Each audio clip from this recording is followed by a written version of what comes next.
Teníamos antes el Magnificat que no lo hemos cantado, pues comenzaremos con el Regina Coeli, ¿os parece?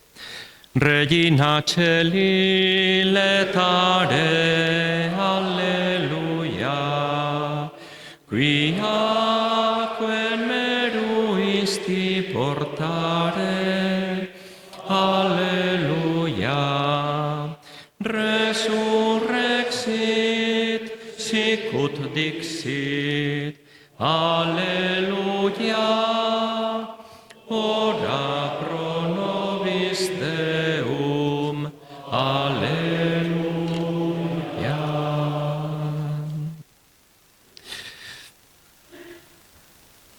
Pistas espirituales y pastorales.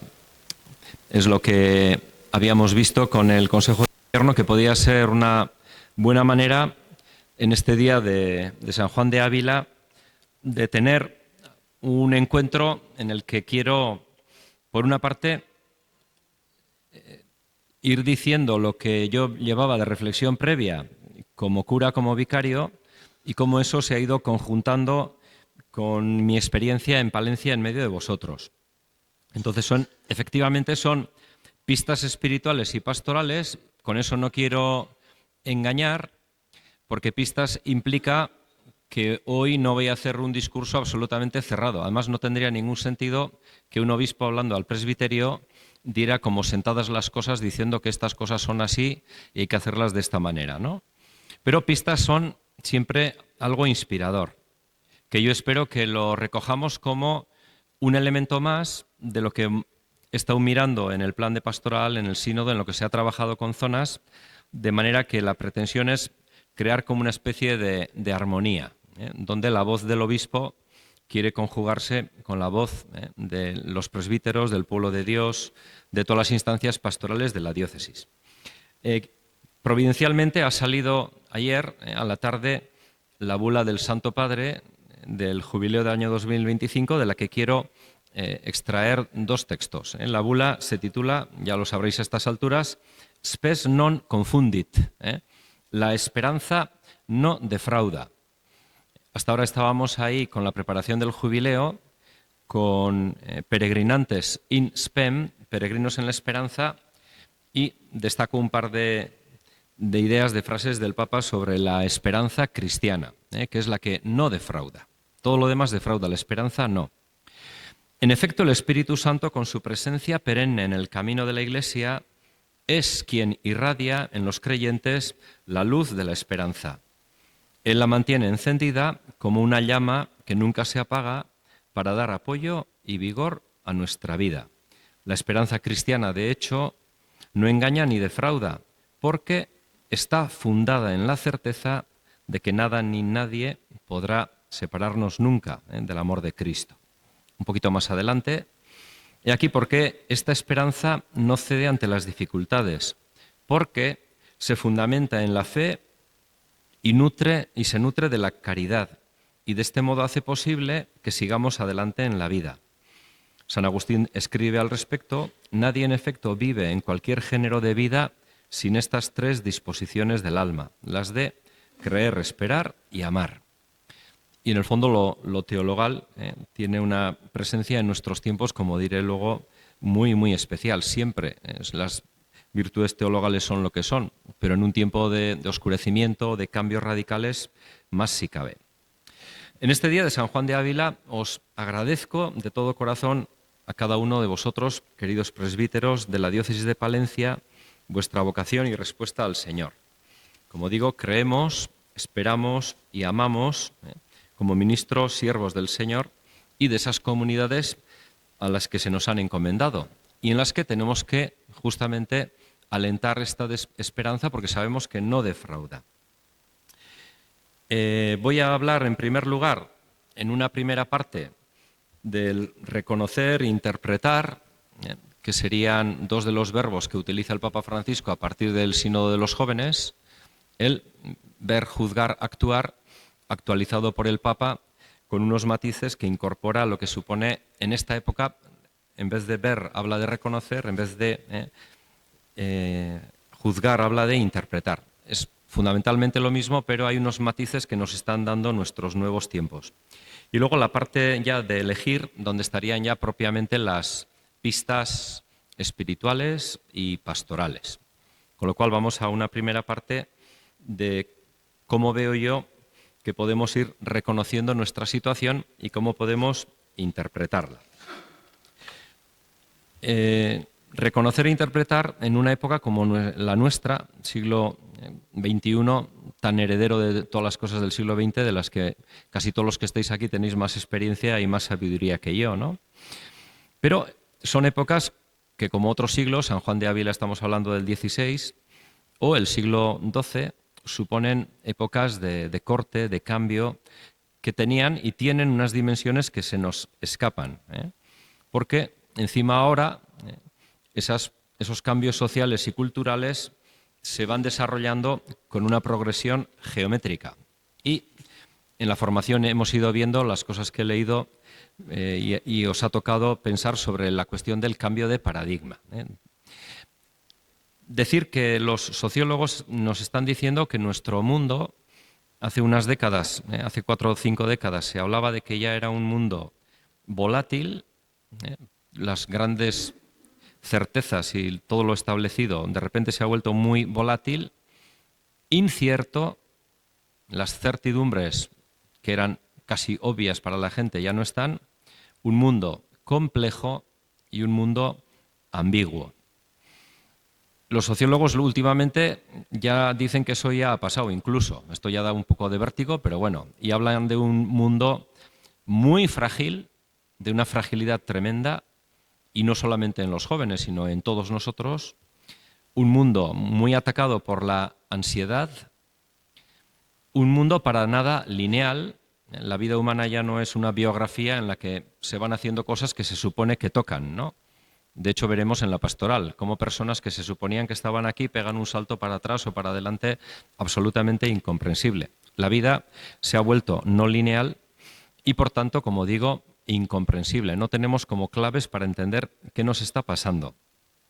Entonces, ya hemos dicho estos días también, va saliendo como la cristiandad está casi en cuidados paliativos, podemos llorar su pérdida o podemos lanzarnos con decisión por los caminos que nos marca el Espíritu. Por eso he comenzado con esta, la esperanza no defrauda, que juega con esta música de que Dios nos está abriendo un camino y nos está dando un porvenir. Tiempos en los que yo os animo a que conjuntemos la fidelidad con la creatividad.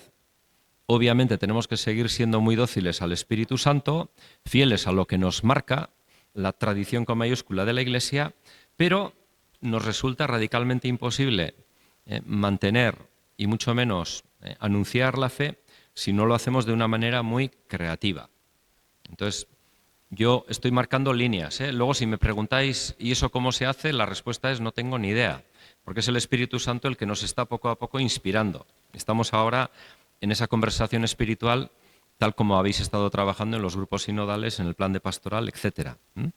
Conjuntar fidelidad y creatividad. El qué es el de siempre, el cómo está inédito.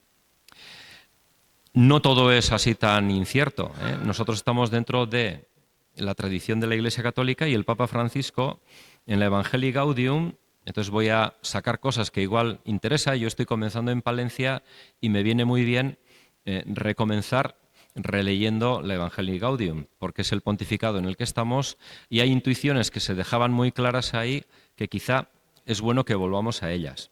Capítulo 1 de la Evangelii Gaudium, la transformación misionera de la Iglesia. Si os fijáis, toda la música de los planes de pastoral de todas las diócesis y, por supuesto, la de Palencia, son armónicos de esa primera música que sonó el Papa Francisco con la Evangelii Gaudium. Entonces, cuando hablamos de la transformación misionera de la Iglesia, lo que sí que vemos es que el tema era más radical de lo que parecía, porque más que una reforma, de lo que se trata es, podríamos hablar de una verdadera refundación de la Iglesia. Reformar es, cambiamos 3 o 4 cosillas que no funcionan y ya todo va de maravilla, como pasa con un motor. con la Iglesia no es exactamente lo mismo, ¿eh? Estamos en una situación nueva y el Espíritu Santo nos quiere ir más allá de hacer unos retoques. Eso exige ir al fundamento, al origen, al Evangelio, a los hechos de los apóstoles. Un poco con lo que hemos celebrado en la Eucaristía, la manera de revisitar Hechos de los Apóstoles 10 o ese diálogo de Jesús con Pedro es la pauta. Ir al origen, al comienzo de todo y desde ahí recomenzar. Por eso yo os tengo que decir que estoy muy a gusto en la diócesis porque lo que no veo es derrotismo, como puede pasar en otros ámbitos eclesiales. Cada uno estáis trabajando con tesón, con convencimiento y cada uno de nosotros, desde lo que vemos, estamos tratando de llevar adelante lo que nos pide el Señor.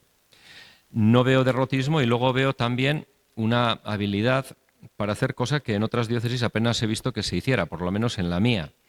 Por ejemplo, si estábamos metidos en un plan de pastoral, hay un sínodo que en lugar de ser una especie de cosa sobrevenida y que no sabemos cómo hacer con ella, el intento es, y yo creo que con muchos elementos muy positivos, de ir aprovechando la dinámica positiva que supone lo que la Iglesia Católica nos está pidiendo en cada momento.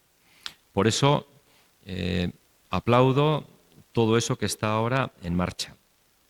Por supuesto que cuando he hablado con vosotros es muy de valorar que este esfuerzo que se ha hecho en la diócesis de Palencia ha tenido una repercusión muy grande en otras. Por eso, adelante con este elemento y lo que yo os vengo a decir como obispo es, en este tiempo en el que estamos abordando la pastoral de la diócesis, a la vez tenemos que tener en claro que el horizonte y que la visión tiene que ser más allá de lo que nosotros a veces podemos hacerlo, porque estamos en un cambio de época y ya no se trata de apañar las cosas para que la pastoral de siempre funcione. Eso ya sé que lo tenemos claro, pero lo necesito repetir más que a vosotros también a mí mismo. Por tanto, si nosotros hacemos una especie de DAFO, que un día ya hice una cosa así en la Casa de la Iglesia, cuando estábamos hablando de la información en la Iglesia y demás, es bueno señalar cuáles son nuestras debilidades, las amenazas que tenemos como Iglesia y cuáles también son las fortalezas y las oportunidades. Entonces, por ejemplo, siguiendo el análisis que hacía de la Iglesia Benedicto XVI, él hablaba de que los tres grandes retos que tenía la Iglesia y los cuales explicaban que a esta le vaya mejor o peor son, según Benedicto XVI, la sobreinstitucionalización, que la Iglesia, más que una comunidad, a veces pierde los rasgos de comunidad y excesivamente se bascula hacia lo institucional, decía él. En segundo lugar, él hablaba de la debilidad de una pérdida de la vida de fe y, en tercer lugar, la falta en la Iglesia de un compromiso sociopolítico real. Entonces aquí ya os invito a cada uno de vosotros, como aquí estamos gente muy diversa, que cada uno consideremos en qué partes podemos sentirnos como más cómodos porque las estamos haciendo o qué partes nos resultan más difíciles de abordar. Esto es un pensar en voz alta para todos vosotros. Sobre la institucionalización, hay una cosa que se llama la locura organizativa, que consiste en querer lograr resultados diferentes tratando de hacer mejor las mismas cosas. Haciendo mejor lo que hacemos, con eso solo no podremos hacer algo fundamentalmente nuevo. Lo que nos trajo aquí, eso mismo no nos hará salir de aquí. Entonces ahí tenemos que repensar en qué sentido, pues por ejemplo, la clericalización, ¿no? Hablamos muchísimo de ella y entonces hay que hacer un discernimiento adecuado. Por ejemplo, el Papa Francisco, cuando habla de la crisis de la Iglesia, todo el capítulo 2 del Evangelii Gaudium habla de la crisis del compromiso comunitario. Hay muchísimos compromisos personales o grupales, pero habría que ver si podemos estar hablando de un compromiso realmente eclesial o diocesano. Y me acuerdo que en la formación que habéis hecho, aquella charla de Emilio tan iluminadora para mí por lo menos, y para muchos de vosotros que lo habéis trabajado en vuestra zona también, cuando se hablaba del burnout, o no sé cómo era, del clero, ¿no? Que hay un clero hoy en día en la Iglesia Católica cansado, sobrecargado, que se siente bastante solo. Entonces, aquí nosotros en nuestras debilidades vemos que nos tenemos que manejar como sacerdotes, como presbíteros, en una manera mucho más integral del ministerio pastoral. Quizá en la cristiandad, casi conjugando la parte asimétrica del ministerio, más o menos era suficiente, pero vosotros que venís del Concilio Vaticano II veis lo que está costando, pero esto también ánimo, un concilio son 100 años, llevamos 60, o sea que vamos bastante bien, quedan 40 de aplicación, o sea que va bien la cosa.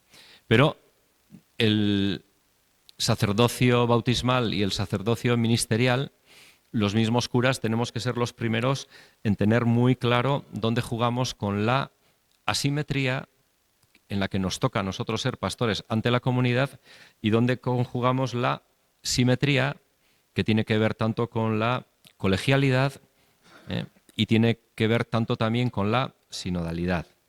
Entonces, con el tema de la institucionalización, pues veíamos cómo Emilio decía que en la crisis del cura se pasaba del entusiasmo idealista al estancamiento, de ahí a la frustración y de ahí a una cosa que él llamaba peligrosa, la desconexión emocional, que nos hacía al final ocultarnos detrás del personaje. Simplemente estábamos haciendo una tarea y sobre eso montábamos la vida, y eso también nos hacía enfriarnos con respecto a la institución, a la Iglesia. Entonces aquí tenemos un primer reto. Otra debilidad que decía Benedicto era la pérdida de la vida de fe. De alguna manera la mundanización. La mundanización que nos lleva a no ser capaces de tener una identidad, una verdadera cultura cristiana, profética, transformadora de la sociedad, y entonces no sabíamos muy bien cómo conjugar la tradición, la relación de Dios y el mundo, que en el caso de los católicos es más compleja de que si fuéramos evangélicos. Ellos no tienen ningún problema en hacer un discernimiento aquí. Dios es lo bueno, el mundo es lo malo y hacemos lo que podamos, dualismo. Como católicos tenemos que estar permanentemente viendo en qué consiste genuinamente la tradición y los tradicionalismos de cualquier signo en los cuales nosotros anquilosamos partes de nuestra fe porque no sabemos qué hacer con otras. Entonces, otro peligro dentro de esto sería la disolución de esa genuina tradición simplemente para tratar de adaptarnos al mundo y funcionar con el mundo. Entonces, en ambos casos se trata no de una verdadera cultura cristiana, sino de una subcultura. Por tanto, la pérdida de la vida de la fe, nosotros la abordamos obviamente bebiendo en nuestras fuentes, reconectando con lo que somos.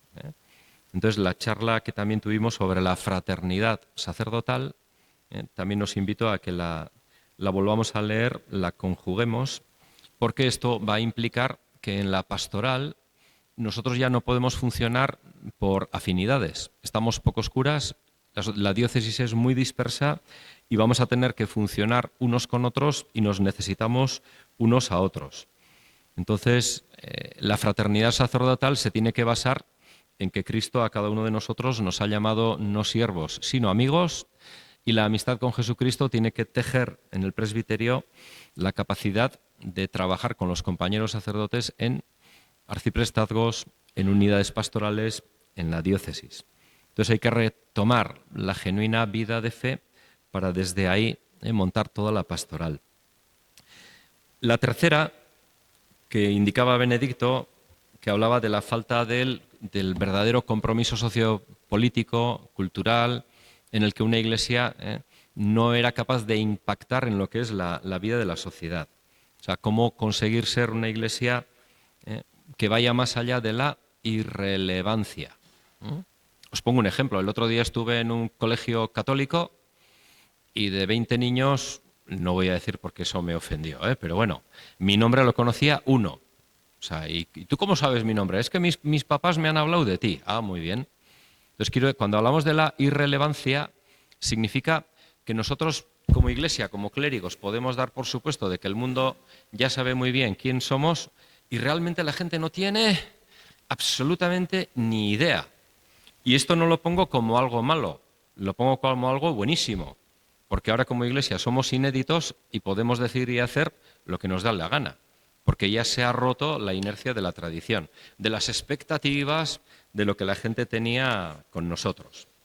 Entonces, esa falta de compromiso sociopolítico que es generalizada en Occidente, gracias a Dios yo cuando miro Palencia o iniciativas como la Vigilia de ayer, veo que aquí se está trabajando mucho, se está trabajando bien y este tiene que ser uno de los elementos con los que tenemos que tejer todos nuestros planes pastorales, etcétera. De hecho, el Papa Francisco, el capítulo 4 de la Evangelii Gaudium, lo tituló La dimensión social de la evangelización. Entonces aquí, dentro de las líneas que os estoy marcando y que me estoy marcando, tenemos esta. No podemos hacer una dialéctica en la que oponemos el aspecto más personal o el aspecto más social. De hecho, uno alimenta y necesita del otro, porque el uno sin el otro nos llevan a ser cristianos extremistas, cuando en realidad tenemos que ser cristianos radicales. El radicalismo implica asumir los polos de la tensión y aceptarlos y cogerlos enteros. El extremismo es cuando yo cómodamente me refugio unilateralmente en una esquina. Amenazas desde estas debilidades, nos damos cuenta de que las debilidades son más bien internas, las amenazas son externas. Las que realmente nos debilitan no son las amenazas externas. Cuanto mejores y mayores enemigos tenemos, mejor, porque eso nos hace tomar conciencia de que nosotros no somos el mundo y que si el mundo nos mira y nos critica y dice de todo de nosotros y nos persigue, es que el Evangelio molesta. Entonces, entre las amenazas nos encontramos con una sociedad aparentemente muy soft, muy blanda, pero en la que hay una serie de totalitarismos muy larvados, muy taimados, que van muy por abajo, pero que tenemos que ser muy proféticos a la hora de saber cuáles son. Entonces, bueno, de esto también, con la tradición que tenemos aquí, hay muchísimo adelanto en la diócesis, pero os recuerdo, ¿no? Por una parte, el totalitarismo de la técnica, que tiene la pretensión de salvar al ser humano a través de el reducirnos prácticamente a robots o a piezas de una maquinaria, ¿no? Perfectamente engrasada en la sociedad. La amenaza del naturalismo, que justamente ataca a la dignidad humana. De esto también ha salido un precioso documento de la Congregación de la Doctrina de la Fe, ahora se llama del dicasterio, ¿no? Entonces, justamente este naturalismo está por detrás de muchas amenazas al ser humano que quiere ser reducido a la mera condición de un ser vivo más de este planeta, pero cuya ontología, cuyo carácter divino es totalmente rechazado, ¿no? Y luego la tercera amenaza y el tercer totalitarismo es que en nuestra época, también en nombre de Dios, algunas de las religiones, incluso algunos elementos dentro del propio cristianismo, disuelven la genuina imagen del Dios evangélico y generan formas fanáticas de ser creyentes. Entonces, ante estas amenazas externas, nosotros también los curas tenemos que vigilar en qué medida la cultura es el aire que respiramos, sin más, y el hecho de estar vivos en nuestra época nos trae esto. Entonces tendremos que vigilar cómo la disolución de la fe nos hace que los curas queramos adaptarnos a lo que son las exigencias del mundo y hagamos rebajas con los propios sacramentos, con la Eucaristía, con el sacramento de la reconciliación, cuando justamente estamos en un momento donde la gente quiere personalizar la fe y quieren que se les haga un tratamiento uno a uno. Y eso implica ya del cura el superar una situación de cristiandad y valorar lo que el pueblo fiel reclama de nosotros y pide de nosotros. En este sentido, también hay que matizar y trabajar entre todos qué significa eso de que la Iglesia es una comunión. Porque en algunos textos he ido leyendo, bueno, tenemos que ser más democráticos. Entonces la Iglesia no es democrática, es mucho más que democrática. Si no lo es por nuestro pecado, porque con el clericalismo podemos utilizar nuestro estatus para no permitir que el laicado crezca, por ejemplo, y que el laicado sea la Iglesia en medio del mundo, que es para lo que están los laicos. Por supuesto, tienen que crecer en su papel dentro de la comunidad, pero la orientación en un mundo tan amenazante no puede ser endogámica, sino que es toda la Iglesia se pone hacia afuera, una Iglesia en salida, que es lo que también pretenden nuestros planes de pastoral, el sínodo, para incidir efectivamente de una manera real en los retos que tenemos desde fuera. En este sentido también os invito a que no nos quedemos a veces en lo que son falsas polémicas cuando estamos hablando de si un consejo tiene que ser deliberativo o consultivo.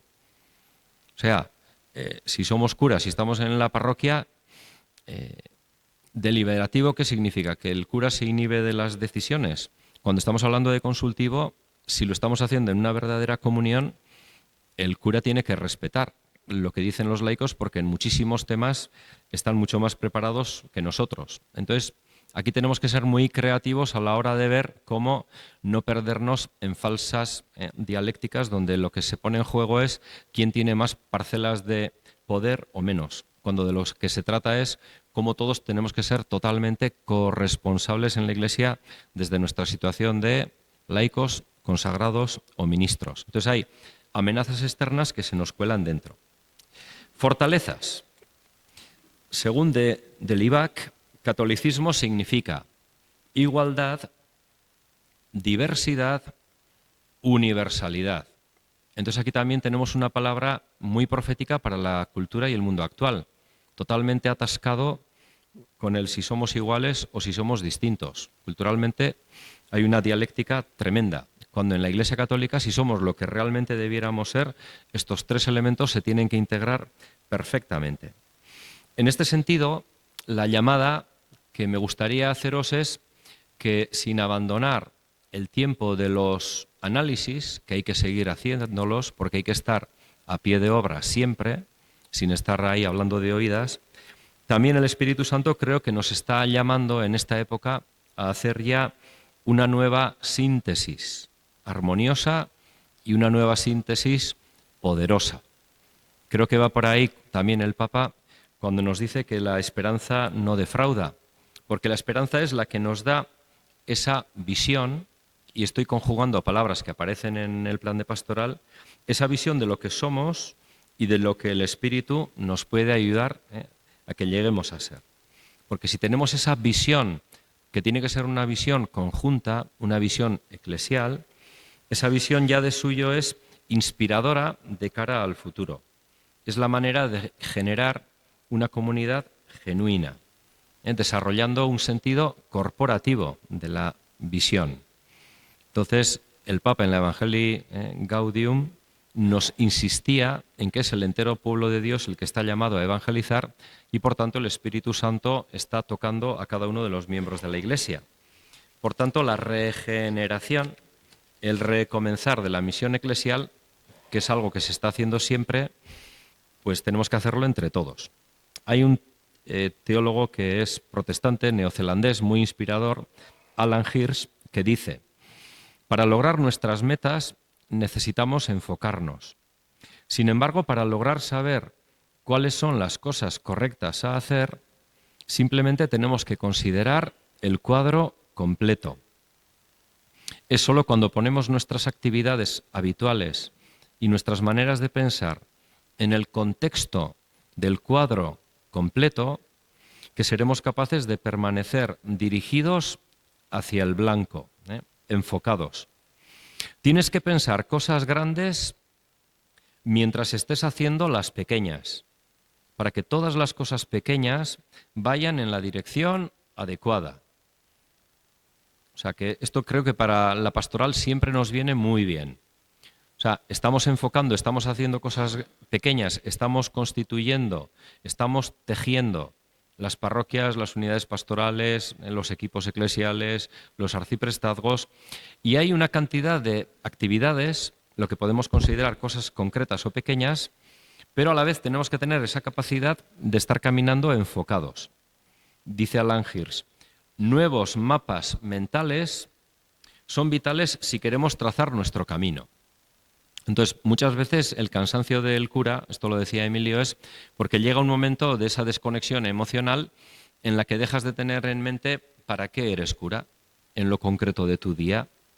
Y entonces tenemos que tener en el corazón permanentemente la visión del a dónde vamos, la tenemos que tener en el corazón para que el día a día de lo que trabajamos pues cambie, se transforme. Diciéndolo de otra manera, el cambio puede radicar en realizar una adecuada síntesis en cómo ser pueblo de Dios, cuerpo de Cristo, templos del Espíritu Santo. Y aquí también una de las cosas novedosas de nuestra época es que ya no nos podemos permitir el lujo de elegir una determinada eclesiología o cristología o teología. Tenemos que radicalmente asumir que somos pueblo de Dios, formado por los hijos y las hijas de Dios, todos los bautizados, que ese pueblo de Dios, que es comunión, ha sido constituido por Cristo como su cuerpo, y que en el cuerpo hay miembros y que hay una cabeza y que hay un servicio donde entramos nosotros y el ministerio ordenado. Y a su vez templos del Espíritu Santo, una iglesia toda ella carismática, una comunidad carismática donde el Espíritu Santo está suscitando lo nuevo en cada uno de nosotros. Por eso, en el capítulo 3 del Evangelii Gaudium, dice el Papa Francisco que todo el pueblo de Dios anuncia el Evangelio. O sea, todo el pueblo de Dios. Por tanto, a nosotros nos toca hacer esta transición de una iglesia en la que todavía, nos guste o no, los curas seguimos siendo, por la inercia de lo que éramos los curas en el anterior paradigma, y ahora tenemos que reaprender a ser ministros en un paradigma nuevo, no renunciando a lo que es nuestra identidad sacerdotal, sino viviéndola en el nuevo momento. Entonces el foco puede ser pues una imagen muy poderosa, que es la de que a veces la Iglesia da la impresión de que es una barca que está como cómodamente en el puerto, y cuando, pues yo qué sé, el Duc in Altum de Juan Pablo II, o sea, nosotros tenemos que salir al mar abierto. O sea, la barca de Pedro no puede estar haciendo pesca de bajura, porque donde se está muriendo la gente, donde hay naufragios y donde hay desastres vitales, es en alta mar. Entonces, nuestra iglesia está llamada por el Señor, y esto es lo que todos hemos escuchado estos años, ¿no? Que es una iglesia en salida misionera. Por tanto, obviamente, son las unidades pastorales las que nos van a ayudar a nosotros a salir al camino, porque no podemos ya funcionar, como sabéis bien, con la idea de parroquia que teníamos hasta hace 50 años. Y esto va a haber que recrearlo entre todos con el Espíritu. Entonces, en ese sentido también hay una alocución que hizo el otro día el Papa Francisco a los párrocos, ¿no? Entonces, instaba, si las parroquias no son sinodales y misioneras, tampoco lo será la Iglesia. Las parroquias, a partir de sus estructuras de la organización de su vida, están llamadas a concebirse principalmente al servicio de la misión de los fieles, que los fieles llevan adelante al interno de la sociedad, en la vida familiar y laboral, sin concentrarse exclusivamente en las actividades que desarrollan hacia adentro sobre sus necesidades organizativas.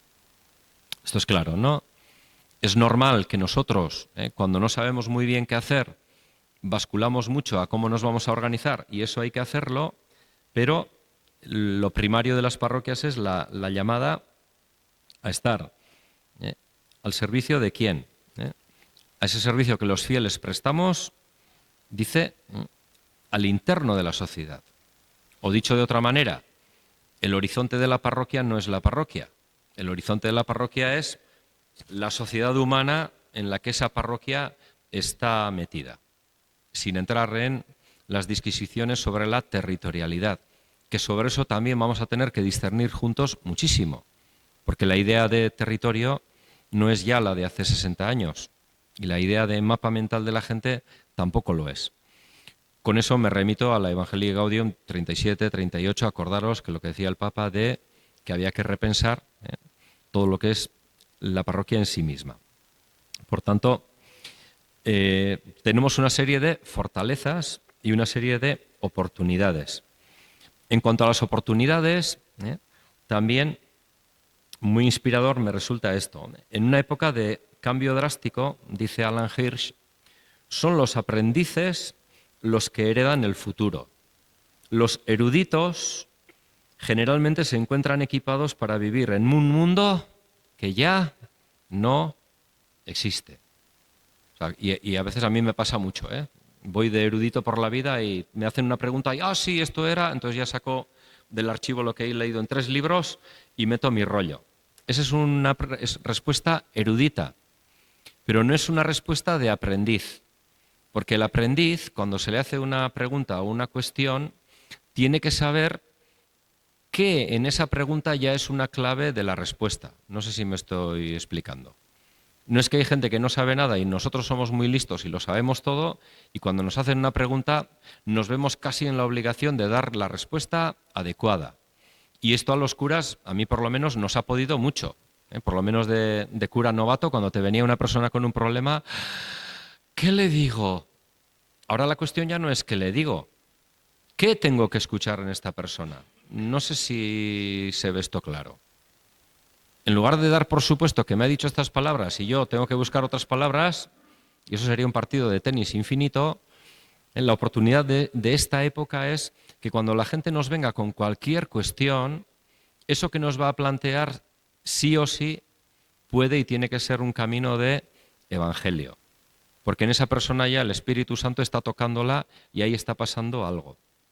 Por tanto, los eruditos se encuentran generalmente equipados para vivir en un mundo que ya no existe y por tanto también implica que los mayores, y aquí cada uno según el segmento de edad en el que estemos, porque aquí todos somos mayores, hasta el cura de 35 años tiene chavales de 15 que ya se han ido 2 civilizaciones culturales más para allá. O sea, aquí nadie está en la posesión de la verdad. Los mayores tenemos que aprender de los jóvenes.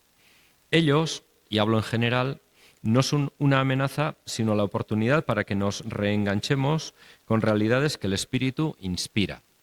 Entonces, la oportunidad hoy en día en nuestro presbiterio es que desde este planteamiento la diversidad no es un peligro para mí, sino que es maravilloso que hay curas que son y tienen ideas y hacen cosas que yo no las veo o no las entiendo del todo. Entonces, tiene que ser un aprendizaje mutuo, porque el Espíritu Santo está inspirándonos a todos en algo. Entonces, cada generación es hija de su tiempo y está llamada a ser inspiración y referencia para las otras. Entonces, en esta época de oportunidades, a medida que se aproxima el final de los tiempos, no se hablará de un mundo cristiano, sino únicamente de santos y testigos dispersos. Esto ya lo decía el alemán, ¿no? Que el siglo XXI, esta frase la hemos citado todos, ¿no? El siglo XXI será un siglo de místicos o no habrá más iglesia. Karl Rahner, ¿no? Creo que era el de la frase. Esta frase la llevamos repitiendo desde los años 60, pero es que ahora ya esta frase no es una ocurrencia profética de un teólogo que se adelantó 50 años a lo que iba a pasar, sino que es lo que está pasándonos ahora. Ahora lo único que vale es el testimonio y la santidad. Y entonces podemos mirar con cariño y con simpatía a nuestra época. A ver, si lo estoy haciendo bien, tiene que dar la impresión de que yo estoy a gusto porque estoy en el año 2024, No porque digo, qué pena ser obispo en esta época. Hace 100 años, vamos, un obispo era cualquier cosa, No estoy hablando desde la nostalgia, estoy diciendo que la modernidad es una llamada del Espíritu para que radicalicemos nuestra respuesta. Es una llamada del Espíritu, nuestro tiempo, posmoderno, líquido, me da igual. Lo más maravilloso de un mundo sin Jesús, bueno, de esto habló Bonhoeffer en los años 40. No le entendió nadie, le comentó todo el mundo, pero esto está llegando. Lo más maravilloso de un mundo sin Jesús es que nos impide contentarnos con sermones, pequeñas devociones, como en la época de cristiandad. Este mundo exige de nosotros un testimonio total, un testimonio de un amor hasta la muerte, una verdad que invade el alma y el cuerpo. Este mundo nos pide que seamos otros Cristos para nuestro prójimo. Alter Christus en la eclesiología anterior, obviamente, éramos los que en la liturgia presidíamos y hacíamos como el servicio de hacer presente a Cristo, cabeza, pastor, bueno, pastores de Abo Vobis, lo tenemos ahí todos en el corazón. Nuestra formación, por lo menos la de los últimos que estamos aquí, ha venido de ahí. Pero es que este cambio a que en la Iglesia tenemos que, además de la unidad y de la monarquía del ministerio, tenemos que conjugar la colegialidad y la sinodalidad, ahora tenemos un movimiento de placas en el que nos damos cuenta de que Alter Christus es cualquier laico y cualquier laica en medio del mundo. O sea, el prójimo, en este sentido radical que estoy hablando, es la persona pagana, la persona sin esperanza, la persona que está perdida, y el cristiano es la persona que en la Eucaristía dominical se ha alimentado del Señor, se ha alimentado y se ha reforzado con el amor comunitario, con ese testimonio mutuo, con la formación, y sale al mundo para ser sacramento de Cristo para los demás. O sea, la modernidad nos está obligando a esto, a que todo bautizado directamente es un sacramento. Por tanto, la modernidad es nuestra aliada y la postmodernidad no es un obstáculo. O sea que, qué bien que nos han tocado estos tiempos. No es lo mismo ser bueno que hacerte bueno. Ser bueno es tener un comportamiento ético. Por ejemplo, salvarle la vida a una persona. Pero hacerse bueno es que cada uña de tu pie, cada pelo de tu cabeza se hagan buenos, encarnen la bondad. Esto lo dice un converso, un chaval joven de Sevilla. El cristianismo no es solo un decálogo de buenas intenciones, sino que exige un modo de vivir completamente diferente. O sea, ser diferentes. Y los padres de la Iglesia esto ya lo decían, Macario el egipcio, una frase que me gusta mucho. Si una persona no vive y hace todo desde el Espíritu Santo, todas sus obras serán vanagloria. Es decir, o tratamos de vivir humildemente y realmente desde el Espíritu Santo y todo será buscar la gloria de Dios, o si no, lo que hacemos es mostrar la vanagloria. Voy a ir ya dando pistas, porque si no, aquí podía hablar mucho más. Pistas espirituales. Entonces ahí, en el día de San Juan de Ávila, en la liturgia de las horas hemos leído lo siguiente, ¿no? ¿Por qué los sacerdotes no son santos? Pues es lugar donde Dios viene glorioso, inmortal, inefable. Relicarios somos de Dios, casa de Dios, criadores de Dios. Entonces, esto que dice San Juan de Ávila, que es lo que él ve y lo que el Espíritu le dice en el siglo XVI, hoy en día pasa porque nosotros tenemos que conjugar la santidad sacerdotal en la clave de los documentos que nos decía el otro día Emilio. Teníamos que cambiar de paradigma a la hora de hablar de la santificación o de la santidad. Fijaros que estoy hablando de cambiar de paradigma, no estoy diciendo destruir la santidad o negarla. Digo, permitirle al Espíritu Santo que vayamos siendo y que tengamos que ser santos como Él quiere hoy conjugar la santidad en su Iglesia, en el año 2024. Entonces, pasar, decía en aquel documento, de la meta al camino. Entonces, la santidad es lo que nos va pasando mientras vamos por el camino. Entonces la cuestión es si realmente nosotros estamos encaminados, si tenemos el coraje todas las mañanas con lo que es la circunstancia de nuestra vida de estar caminando tras las huellas de Cristo. Entonces la santidad tiene más que ver con el camino que con la meta. Obviamente aquellos que han llegado a la meta los tenemos como una referencia maravillosa, son inspiradores, pero la santidad así no se vuelve en algo pesado o indigesto, sino es algo que nos aligera la vida. Y eso es uno de los signos de que el Espíritu nos quiere ahí. O sea, nos hacemos pesados cuando dejamos de tener esa conciencia de estar peregrinando, de estar caminando y bendecir el día a día que nos toca. Y luego el segundo aspecto en el que tenemos que repensar la santidad, en este documento se hablaba pasar de una concepción individualista de la santidad a una concepción comunitaria de la santidad. Y este también es un elemento maravilloso para cada uno de nosotros. La santidad es aquello en que nosotros nos vamos iluminando, porque el propio cristianismo es en sí mismo constitutivamente un diálogos. La palabra se hizo carne, el logos se hizo diálogos.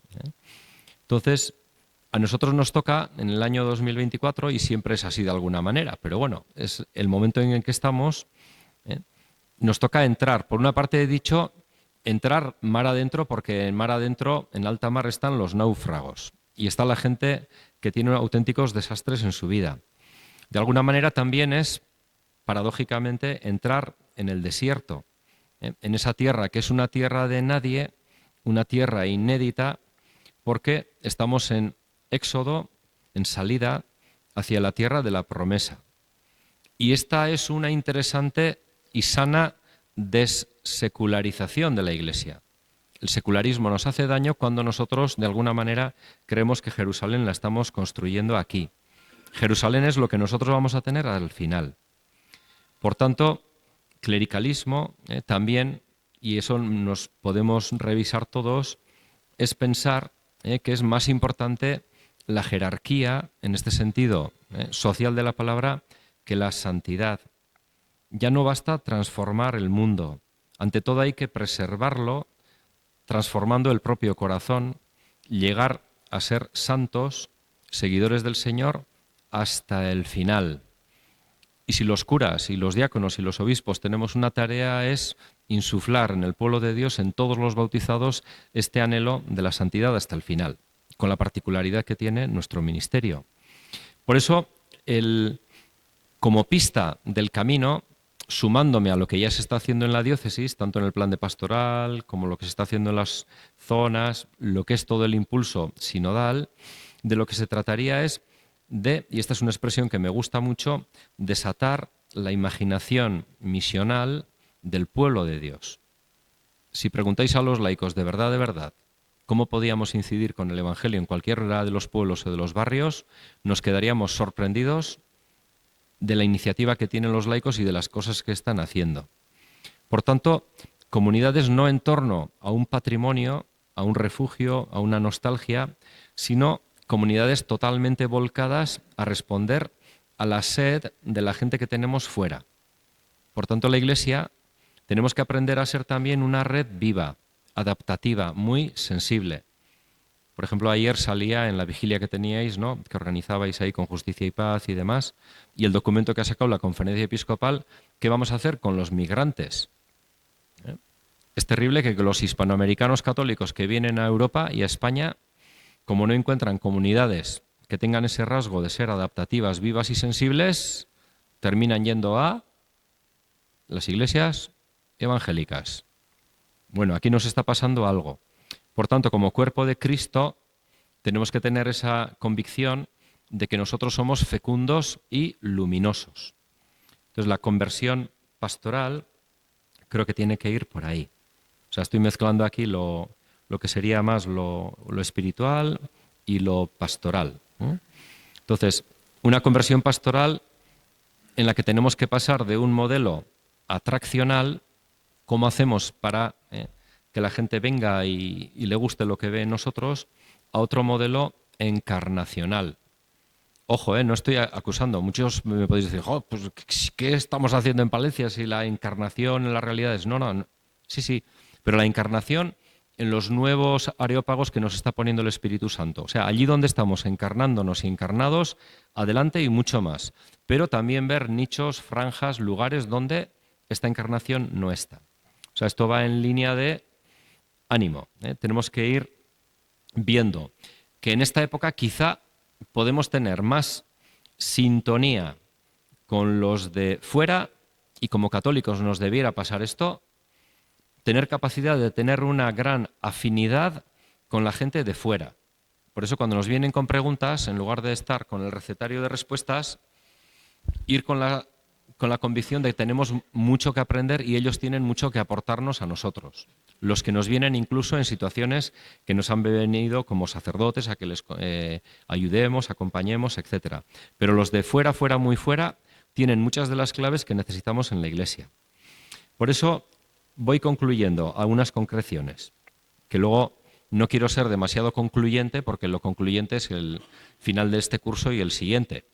Pero ahí tenemos una serie de opciones que son muy bonitas. Por ejemplo, acaba de salir de cara a la preparación del jubileo el documento Enséñanos a orar y el documento de celebraciones con Pedro y Pablo siguiendo al Maestro, que son 4 celebraciones que las podemos utilizar con nuestras comunidades y entre nosotros.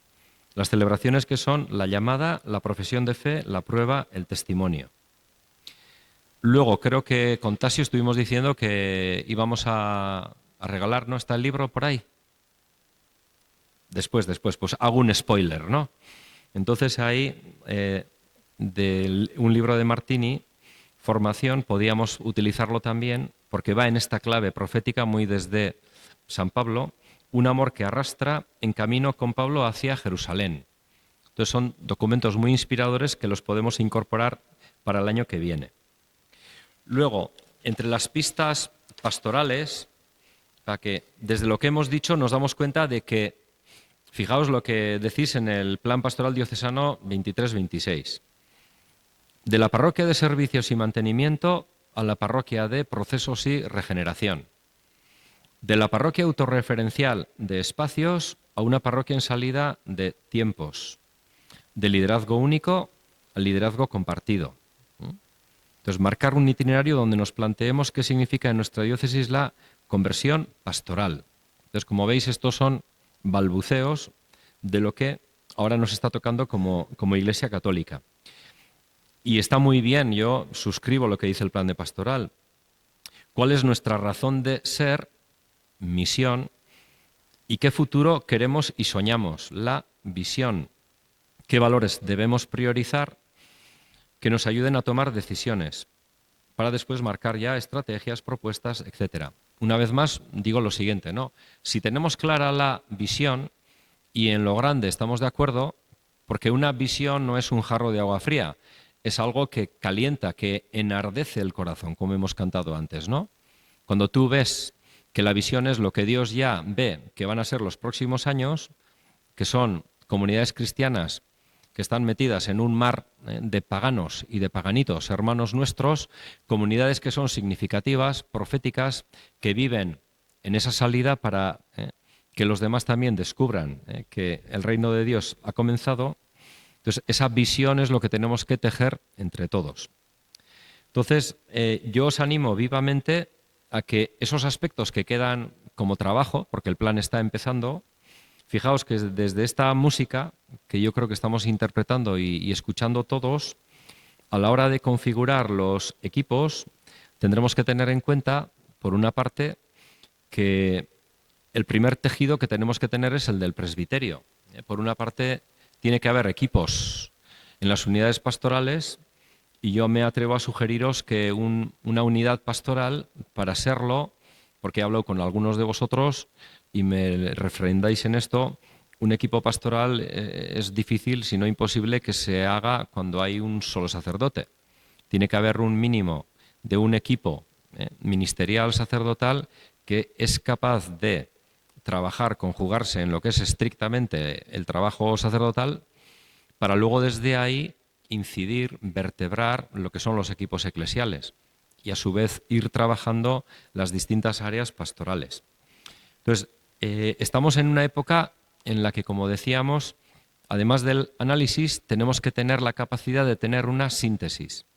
Por eso, si nosotros logramos hacer una síntesis, será muy bonito que en las zonas pastorales, arciprestazgos, todo lo que es el organigrama diocesano tiene que estar replicado, pero muy ceñido a la realidad que hay ahí.